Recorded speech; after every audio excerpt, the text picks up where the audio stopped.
Bonjour, aujourd'hui je vous explique comment vous supplémenter en magnésium.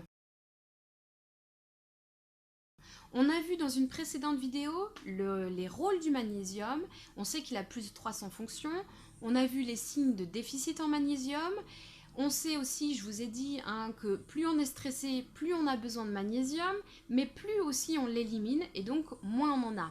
Et qui n'est pas stressé aujourd'hui? Seulement sur le marché, il y a plein de produits en magnésium et il y a vraiment qualité et qualité. Donc attention à ce que vous prenez parce que si c'est une mauvaise qualité ou si le magnésium en question est très peu biodisponible, c'est-à-dire qu'il y aura une toute petite quantité de magnésium absorbé, eh bien ça peut avoir des effets plus délétères sur la santé.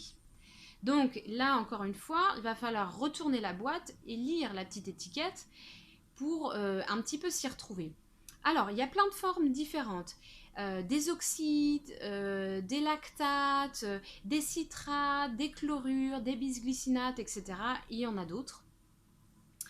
Les moins intéressantes peut-être, ça va être, et les plus courantes, ça va être le chlorure de magnésium qui est très peu biodisponible. Du coup, ce qui reste va entraîner des troubles digestifs importants, un effet laxatif puissant, donc pour se purger c'est bien, pour se recharger en magnésium moins bien. Il est aussi très acidifiant et c'est ce qu'on veut éviter quand on prend du magnésium. Il y a aussi le lactate, donc c'est un acide lactique, c'est justement le même acide lactique que vous faites quand vous avez fait du sport et que vous avez des courbatures. Donc là, encore une fois, à éviter, même si c'est le plus vendu en France, vraiment à éviter. Après, vous avez par exemple le citrate. Donc là, la biodisponibilité est assez intéressante. Il est relativement bien toléré au niveau digestif parce que le magnésium, c'est pareil, c'est pas toujours simple à digérer. Et puis, il va être alcalin. Donc ça, c'est très intéressant, notamment pour les personnes qui ont aussi des douleurs articulaires associées. Donc ça, pourquoi pas, citrate, c'est intéressant. Un autre magnésium qui va être aussi intéressant, le bisglycinate. Donc celui-ci, il est associé à un acide aminé. Il va rentrer assez rapidement dans les cellules. Il est souvent combiné avec de la taurine et de la vitamine B6. On connaît souvent la vitamine B6 parce qu'elle va augmenter l'absorption du magnésium. Donc ça, c'est intéressant.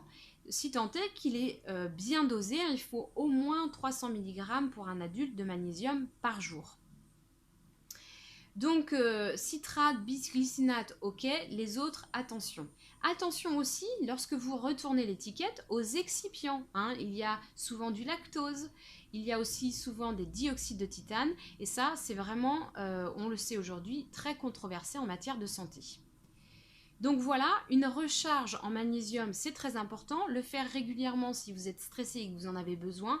Mais attention, pas n'importe quelle qualité pour vraiment avoir un effet intéressant sur votre santé et vraiment bien vous recharger. Merci et à bientôt. Au revoir.